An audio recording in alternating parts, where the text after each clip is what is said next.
Hello students. मैं आप लोगों को 3 नंबर वाले महत्वपूर्ण प्रश्न बता रहा था। तो कुछ प्रश्न छूट गया है ना। वीडियो बहुत लंबा बना था तो कुछ प्रश्न छूट गया है। तो इस वीडियो में मैं उसे पूरा बता दूंगा।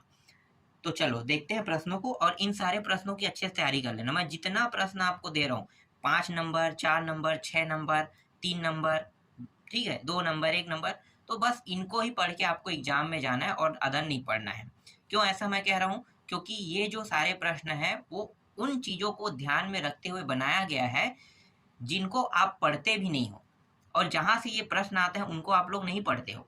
तो जिस जगह से प्रश्न आते हैं सिर्फ उसी जगह से प्रश्न आपको दिया जा रहा है, इसीलिए आपको इनको पढ़ के जाना है। अगर आप अदर टॉपिक पढ़ते हैं, जैसे आप बुक का इस्तेमाल करते हैं, पूरे पूरे बुक को, गाइड का इस्तेमाल करते हैं, तो आप समझ जाओ कि आपका नंबर कितना आएगा। ठीक है, आपको पता नहीं है कि कहाँ कहाँ से आता है। हम ब्लूप्रिंट के हिसाब से आपको पूरा प्रश्न दे रहे हैं। तो आपको ना हमारे द्वारा जो प्रश्न दिया जा रहा है उनको पढ़ना है। हो सकता है कोई अदर व्यक्ति आपको मॉडल क्वेश्चन पेपर दे रहा होगा, ठीक है, तो वो एक सेट रहेगा, उसमें सारे प्रश्न नहीं रहते हैं, और उसमें से एक दो प्रश्न आ जाएगा। पूरा प्रश्न मतलब एक दो प्रश्न ही आ सकता है, सारे प्रश्न नहीं आते। तो मैं हम जो बता रहे हैं उसको अगर आप पढ़ के जाते हो तो गारंटी है यहाँ से आपको प्रश्न देखने को मिलेगा। इसके अलावा आप अदर टॉपिक को पढ़ना ही नहीं है आपको, छोड़ दो, भुला जाओ उसे, सिर्फ पढ़ो इसे। और मैंने जो 5 नंबर, 4 नंबर, 3 नंबर के जो मतलब जो नंबर के हिसाब से मैं बता रहा हूँ ना सारे प्रश्नों को, तो वो अगर आपको देखना है तो इस वीडियो के डिस्क्रिप्शन बॉक्स में आपको लिंक मिल जाएगा। आप क्लिक क्लिक करके उन सारे वीडियो को देख सकते हो। ठीक है, चलो मैं आपको प्रश्न बताता हूँ और थोड़ा समझाता हूँ। समझाने के कारण थोड़ा सा वीडियो लंबा होगा, लेकिन ज़्यादा प्रश्न नहीं है। 3 नंबर वाले में कम प्रश्न है। अभी मैं जो बता रहा हूँ ये है अध्याय 14 से गणितीय कथनों की जांच से है। तो अध्याय 14 के देखो ये प्रश्न इंपॉर्टेंट है। ठीक है, गणितीय कथनों की जांच में अगर ये प्रश्न बाय द वे आता है तो कैसे बनाना है, बहुत आसान प्रश्न है। आपको घबराना नहीं है, हम बता रहे हैं कैसे बनाना है। देखो क्या लिखा है, सिद्ध कीजिए कि एक विषम संख्या का वर्ग एक विषम संख्या होता है। हमें सिद्ध करना है विषम संख्या का वर्ग क्या होता है। अगर वर्ग करके हल करेंगे तो विषम संख्या निकलना चाहिए। कैसे हल होगा मैं आपको सिखाता हूँ। देखो अगर ये प्रश्न आता है तो आप कैसे हल करोगे। मान लेते हैं, ठीक है, माना, क्या मानेंगे, एक विषम संख्या मानेंगे। विषम संख्या जो मान रहे हैं, ये जो लिखना है आपको, लिखना है ना, माना एक विषम संख्या मान रहे हैं, उसे मैं मान लेता हूँ 2n+1। मैं 2n+1 ही क्यों मान रहा हूँ? मैं 2n+2, 2n+3, 2n+4 ये क्यों नहीं मान रहा हूँ? आपके मन में सवाल होगा। चलो मैं अभी प्रूव करके दिखाता हूँ। यहाँ पे जो n है इसके जगह में 1 रखो। 1 रखो कितना होगा, 2 एकम, ये 1 हो गया तो 2 एकम क्या हो जाएगा, 2। ठीक, और 1 3, 3 आ गया। ठीक, अब यहाँ पे अगर मैं 2 रख दूंगा तो 2 एकम 2, और ये कितना हो जाएगा, 2 4 हो जाएगा, तो सम संख्या प्राप्त होगा। इसीलिए सम संख्या ना प्राप्त हो, इसीलिए जब भी विषम संख्या कहेगा तो हम हमेशा क्या रखते हैं, 2n+1। n की जगह कई बार x भी रखा जाता है, कई प्रश्नों में हम x रख के बनाते हैं, m रख के बनाते हैं, z रख के बनाते हैं। तो इसमें आपको कंफ्यूज नहीं होना है। क्या रखना है आपको? आपको रखना है 2n+1 रखना है विषम संख्या के लिए। अब क्या कहा है इस प्रश्न में? इस प्रश्न में कहा है वर्ग करने पर विषम संख्या के वर्ग यही संख्या प्राप्त होगा कि नहीं, हम चेक करेंगे। ठीक है, तो 2n+1 इसका वर्ग कर दें तो p बराबर, देखो यहाँ पे पूरा लिखा हुआ है, ठीक है, हल कर रहे हैं, 2n+1 इसका मैं वर्ग कर देता हूँ। ये वर्ग कर दिया मैंने। ठीक, वर्ग करेंगे तो जब तोड़ेंगे तो क्या प्राप्त होगा भाई? प्राप्त होगा, देखो यहाँ पे लिखा है ना, 2n का कोष्ठक के ऊपर में लिखो वर्ग, फिर 2 प्राप्त होगा, फिर 2n प्राप्त होगा, इंटू में लिखो। ठीक है, इतना काफी, 1 को लिखने की जरूरत नहीं है, और प्लस 1 का वर्ग प्राप्त होगा, ये प्राप्त होगा। ठीक, अब क्या करेंगे, इसको कर लेते हैं, तो ये 2 का कितना हो जाएगा, वर्ग, मतलब 4 हो जाएगा, 4, और ये n का वर्ग हो जाएगा। ठीक, यहाँ भी क्या है, 4 है, और यहाँ पे सिर्फ n दिया हुआ है, और प्लस कितना दिया हुआ है, +1। 1 का वर्ग कितना होता है, 1 होता है। ठीक है, अब इस प्रश्न में देखो हमें कितना रखना था भाई, 2। ठीक है, या तो आप इसको ही अलग कर लो। ठीक है, यहाँ से, या तो हम यहीं से डायरेक्ट हल कर सकते हैं, या हम क्या करेंगे, यहाँ से हमें किस फॉर्म में चाहिए, 2n चाहिए। देखो यहाँ पे 1 तो है, लेकिन ये दोनों मान को मिलाकर कितना निकलना चाहिए, 2n प्राप्त होना चाहिए। ठीक है, तो मैं क्या करूंगा, 2 को मैं यहाँ पे बाहर निकाल लूंगा। किसको? 2 को। अब क्या है, मान क्या बचा है, यहाँ पे 2 बचेगा, n का वर्ग बचेगा, और यहाँ पे क्या था, प्लस था ना, और प्लस 2n बचेगा, प्लस 1। इसको मैं क्या मान लूंगा, इसको मैं मान लूंगा m मान लूंगा। n तो था ना, तो m मान लेते हैं। अब देखो ये वाला संख्या m के जगह में क्या आ गया, n के जगह में m आ गया, तो ये प्राप्त हो गया ना। इसके वर्ग करके हल करने पर हमें वही संख्या प्राप्त हो रहा है, बस क्या प्राप्त हो, m रख दिए। तो इसको आपको नहीं देखना है, प्राप्त तो उसी जैसा प्राप्त हुआ है ना, जैसा ये है वैसा ये भी प्राप्त हुआ है। m के जगह में 1 रखोगे तो कितना प्राप्त होगा, 3 प्राप्त, 2 रखोगे तो 5 प्राप्त होगा, 3 रखोगे 7 प्राप्त होगा। यहाँ भी तो वैसा ही है, तो ये सिद्ध होगा। बस यही सिद्ध करना था। देखो जो मैंने सिद्ध किया वो आया कि नहीं, क्या है, विषम संख्या हुआ है ना, तो आपको इस तरह से बता देना है, ये आपको लिखना है। ठीक है, m जो है उसके जगह में हमने ये माना, इस तरह से आपको लिखना है। और इसके बाद ये बिलोंग किसके साथ करता है, n के साथ बिलोंग करता है। इसी तरह से ये मान उत्तर प्राप्त हुआ, और विषम संख्या क्या है, for all m belong n, ये लिख देना है। आसान था। ठीक है, अगला देखो। पहला प्रश्न में समझ में नहीं आया होगा तो दूसरा में देखो समझ में आ जाएगा। अब ये ट्रिक जो है खुलते जाएगा, आसान होते जाएगा।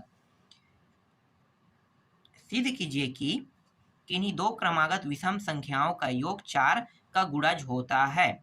4 का गुणज निकालना है। जैसे अभी यहाँ पे कितने गुणज निकाले, देखें 2 निकाले ना, यहाँ पे 2 निकला है। तो अब क्या करेंगे, अब 4 का गुणज निकालेंगे। देखो 4 का गुणज मैं निकालता हूँ, और यहाँ पे क्या बोला है, विषम संख्या। तो विषम संख्या कितना कह रहे हैं, 2 विषम संख्या। तो एक तो ये था, ठीक है। दूसरा क्या करेंगे, 1 के बाद 3 रखेंगे, तो अब तो विषम प्राप्त होगा ना। तो 1 के बाद 3, ठीक है, जहां n बिलोंग करता है n, ये तो आपको लिखना है, छोटा टॉपिक है, लिख लेना। ठीक है, p का मान क्या है, p का मान देखो, ये दोनों मान जो हमें 2 कहा है ना कि 2 क्रमागत बोला है, तो इन दोनों को क्या करेंगे, जोड़ देंगे। जोड़ो तो 2 2 कितना होगा, 4n, और ये 3 और 1 क्या हो जाएगा, 3 और 1 4 हो जाएगा। ठीक, 4 हो गया। अब यहाँ पे हमें क्या निकालना है, 4 का गुणज। तो 4 का गुणज निकालना है, तो 4 उभयनिष्ठ निकाल दो, n+1 बचेगा। तो 4 का गुणज आ गया। देखो ये जो सिद्ध करने के लिए कहा था वो हमने सिद्ध कर दिया। तो p 4 का गुणज है और फॉर ऑल n बिलोंग बड़े n से। आसान था। अगला देखो, तीसरा प्रश्न। तीसरा प्रश्न में क्या बताना है भाई, 3 क्रमागत सम विषम संख्याओं का योग हमेशा 6 का गुणज होता है। सिर्फ 6 का गुणज निकालना है, इसमें बहुत आसान है। तो देखो अब सम संख्या की बात कर रहा है, तो सम संख्या स्टार्ट यहाँ से होता है 2n से, लेकिन यहाँ पे 6 की गुणज कह रहे हैं, मतलब 3 कह रहे हैं। तो क्या होगा, ये और ये पीछे पीछे वाला कट जाना चाहिए। तो हम ऐसे संख्या लेंगे, तो क्या करेंगे, स्टार्ट हम करेंगे 2n-2 से, फिर दूसरा 2n और 2n+2 से शुरू करेंगे। ठीक है, तो ये पहला, दूसरा, तीसरा, तीनों को जोड़ दो, तो 2 4 6 6n हो गई।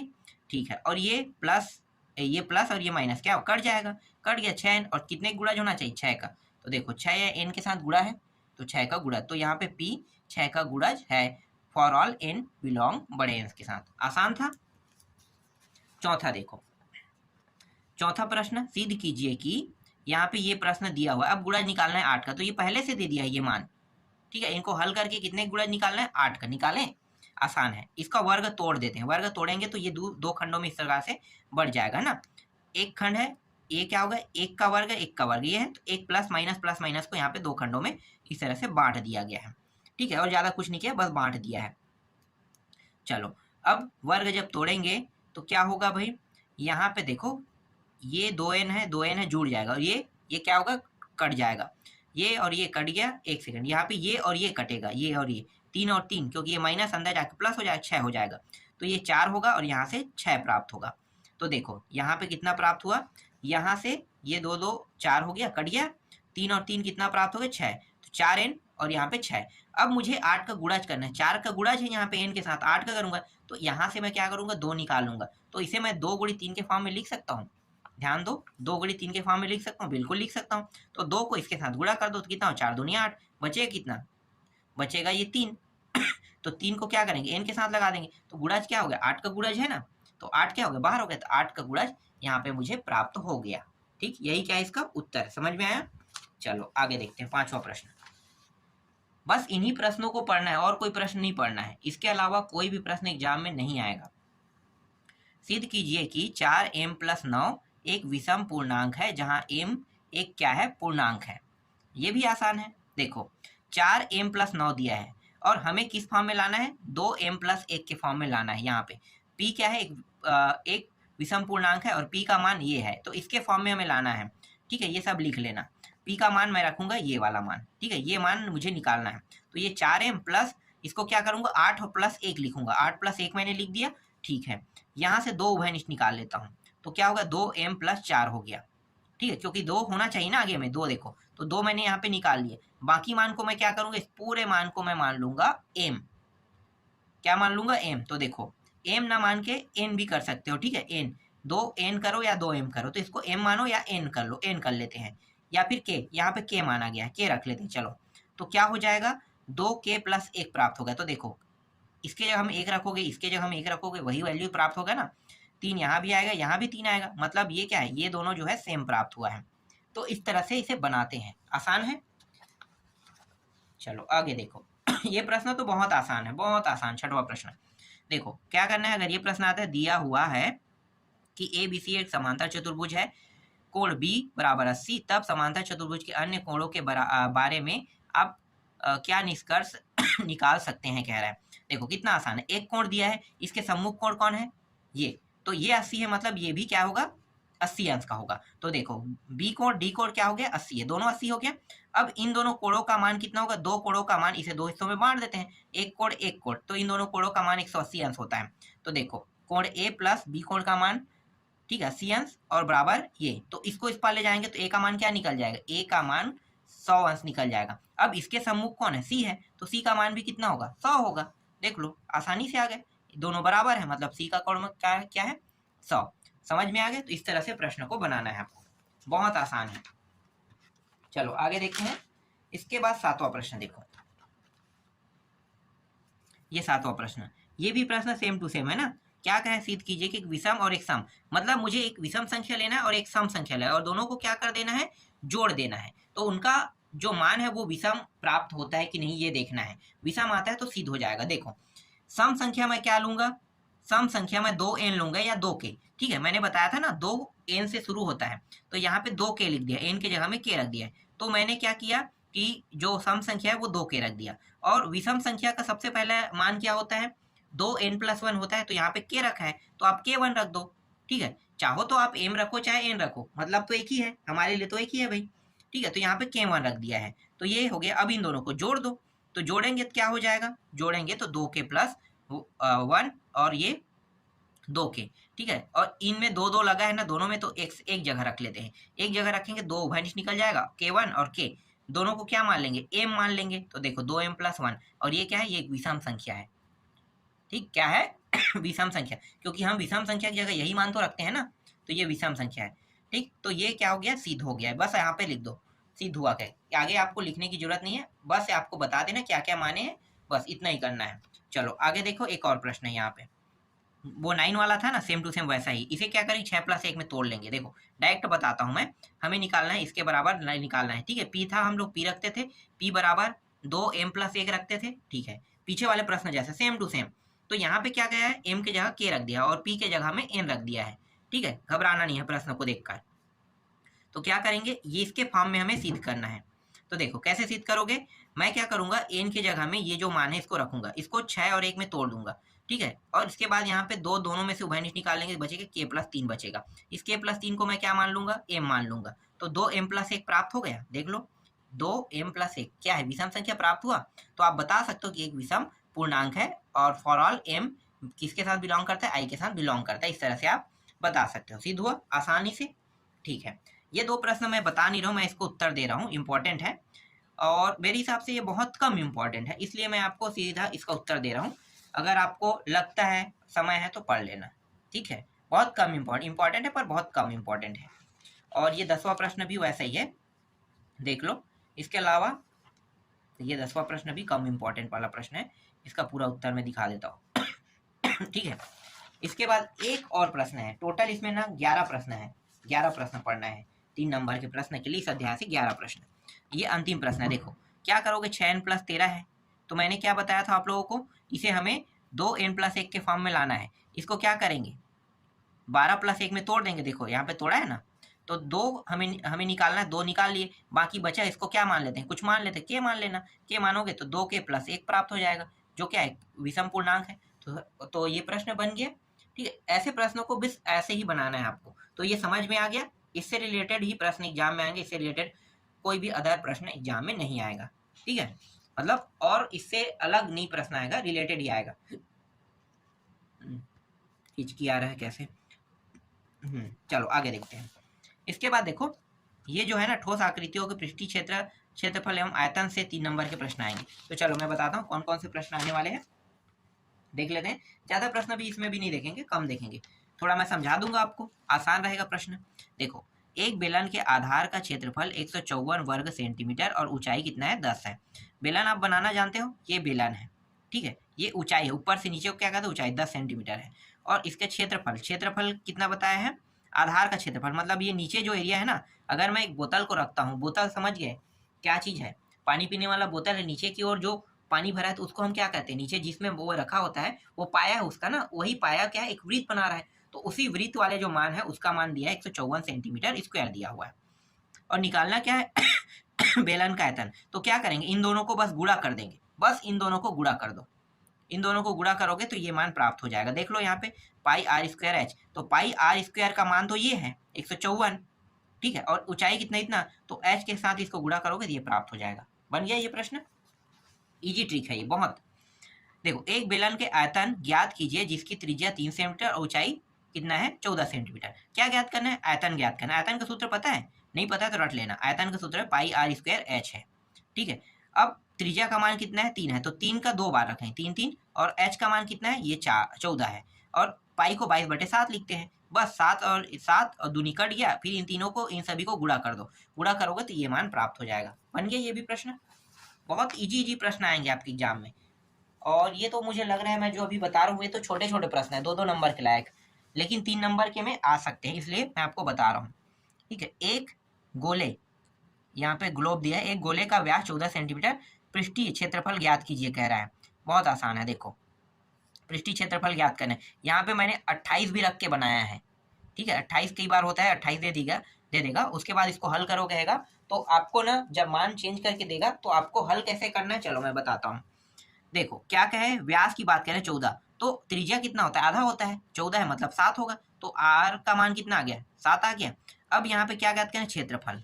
ठीक है, तो गोले का क्षेत्रफल, या फिर आप ये कह सकते हो जो ग्लोब है उसका क्षेत्रफल कह रहा है ना, तो पाई 4 पाई आर स्क्वायर, गोला या ग्लोब क्या होता है, 4 पाई होता है ना, तो चाहे 4 पाई आर स्क्वायर, गोला या ग्लोब, तो गोला समझो इसको, गोला और कुछ मत समझो, ग्लोब का मतलब गोला।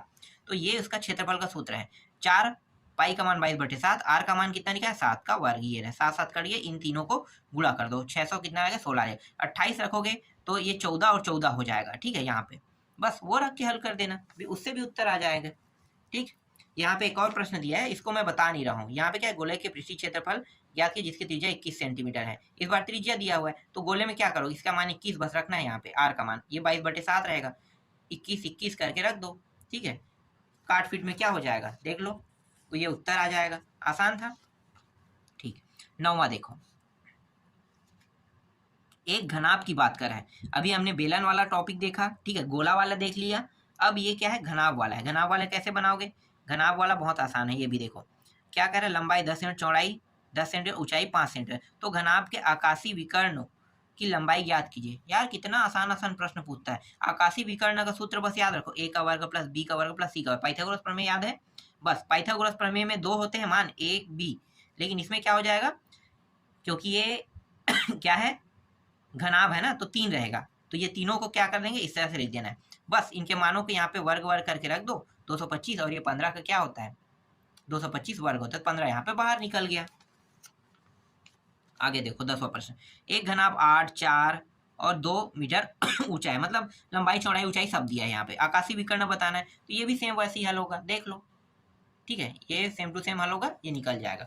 घन भी कहेगा तो भी हमें यही सूत्र लगाना है, अब फिर से यही दे रहा है, तो ये तो बन जाएगा अब आपसे। आकाशीय विकर्ण का सूत्र बस याद रखो, मैंने पहले ही इसीलिए आप लोगों को ना बता दिया था सूत्र वाला जितना भी टॉपिक है, क्योंकि मुझे पता था कि सूत्र वाले प्रश्नों को बनाना जरूरी है। यहाँ पे मैंने कुछ प्रश्न लिखा है यहाँ पे, ठीक है, लेकिन मैं तो आपको समझा दिया हूँ, तो ये कोई ज़रूरत भी नहीं है इसकी, आपको बस समझ में आ जाएगा। अब देखो 10 सेंटीमीटर व्यास के अर्धगोले, अब इस बार अर्धगोले, बेलन देख लिए, गोले देख लिए, घनाभ देख लिए, ठीक है, अभी क्या देख रहे हैं, अर्धगोला देख रहे हैं। अर्धगोला का सूत्र भी अलग होता है, ठीक है। तो देखो यहाँ पे व्यास की बात कर रहे हैं ना, व्यास वाले अर्धगोले की संपूर्ण पृष्ठ का क्षेत्रफल, तो 2r और 10 सेंटीमीटर दिया व्यास, तो 5 इसका क्या त्रिज्या हो गया। अर्धगोले का सूत्र 3 पाई आर स्क्वायर होता है। देखो पूरे गोले का 4 पाई आर स्क्वायर और ये अर्धगोले का ये होता है, बस इसके मान रखो, ये आ जाएगा 75 पाई आ जाएगा। सेम टू सेम ये भी बनेगा, ठीक है। 12वां का जो दूसरा टॉपिक है ये भी सेम टू सेम बनेगा, तो इसको मैं नहीं बनाऊंगा। अब ये समझ में आ गया होगा। यहाँ पे देखो ये भी सेम टू सेम है ना, ये देख सकते हो अर्धगोले का। हाँ एक चीज और है, यहाँ पे क्या पूछा है, आयतन पूछा है। 12वां में देखो आयतन पूछा है, आयतन का सूत्र क्या होता है, 2/3 पाई आर क्यूब होता है, ठीक है। और इसका व्यास है तो त्रिज्या का आएगा, आधा हो जाएगा, बस इसमें सूत्र में मान रख दो, हल करोगे तो ये 18 पाई आ जाएगा, आयतन वाला है। अब ये क्षेत्रफल कह रहे हैं, अर्धगोले का क्षेत्रफल, तो क्षेत्रफल वाला क्या होगा, अर्धगोले का क्षेत्रफल बोल रहे हैं ना, वो संपूर्ण पृष्ठ था, अर्धगोले का क्षेत्रफल, तो क्षेत्रफल क्या है, वक्र पृष्ठ में 2 पाई आर स्क्वायर होता है बस, और व्यास क्या है 8 दिया है, तो त्रिज्या क्या होगा 4 होगा। देखो इस तरह से आपको बनाना है। इसके बाद क्या है, अर्धगोले के, हाँ ये संपूर्ण पृष्ठ का क्षेत्रफल है, फिर वही आ गया संपूर्ण पृष्ठ में 3 पाई आर स्क्वायर ये हो जाएगा, ठीक है। चलो इसके बाद 15वां प्रश्न, सरल सरल है यार, बहुत इजी जी। अगर ये प्रश्न आया तो मेरे हिसाब से आप लोगों से बन जाना चाहिए। क्या पूछा है भाई, यहाँ पे 15 सेंटीमीटर ऊंचाई वाले बेलन के वक्र पृष्ठ का क्षेत्रफल 660 वर्ग सेंटीमीटर है, तो बेलन के आधार की त्रिज्या ज्ञात कीजिए। आधार की त्रिज्या ज्ञात करना है बेलन का, मैंने पहले ही बताया था आधार की त्रिज्या वाला, ठीक है। 660 मैंने निकाल के लाया था ना, सेम वैसा ही है। देखो बेलन के वक्र पृष्ठ कितना है, 660 सेंटीमीटर है, और ऊंचाई क्या है, इतना है।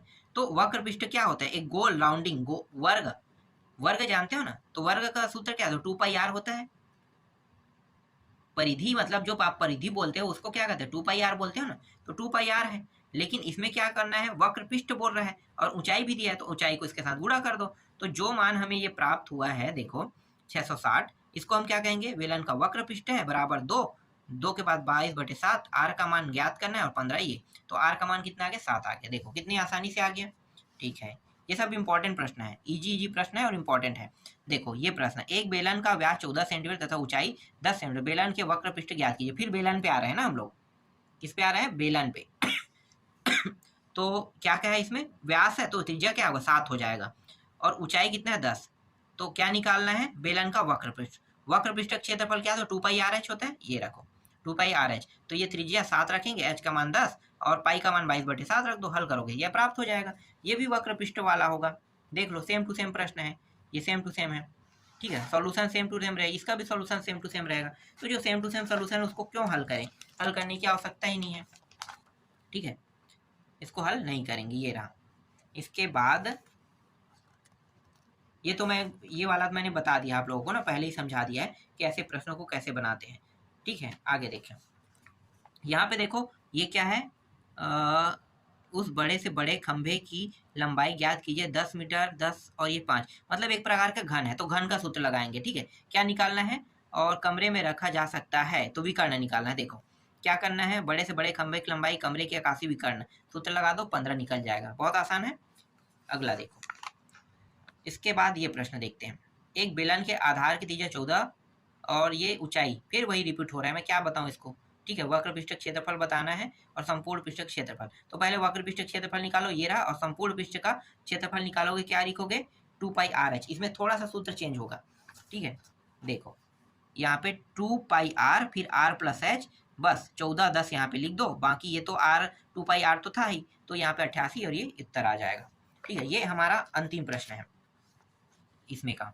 देखो ये प्रश्न क्या है, यहाँ पे वक्र पृष्ठ क्षेत्रफल दिया है 3696 दिया है, और यदि बेलन के आधार की 14 सेंटीमीटर, तो बेलन की ऊंचाई ज्ञात की, बेलन की ऊंचाई बस ज्ञात करना है, तो क्या करेंगे, इसका क्षेत्रफल का मान दिया हुआ है 2 पाई आर एच, वक्र पृष्ठ का है, यहाँ से हम आर का मान, यहाँ से हम क्या करेंगे, एच का मान निकालेंगे। तो देखो ये पूरा लिखते जाएंगे, जिसका जिसका मान दिया है एच का मान ज्ञात करना है, ठीक है। इसको हल करेंगे तो कितना होगा, 2 22 ये सब इस साइड आ गया, उसको भाग देंगे तो फिर कितना आ जाएगा, इसका मान 42। तो यही क्या है, इसका उत्तर है। तो 3 नंबर वाले जितने भी महत्वपूर्ण प्रश्न थे वो सारे मैंने आपको बता दिए। बस आपको क्या करना है, अब आपको इसकी प्रैक्टिस करना है।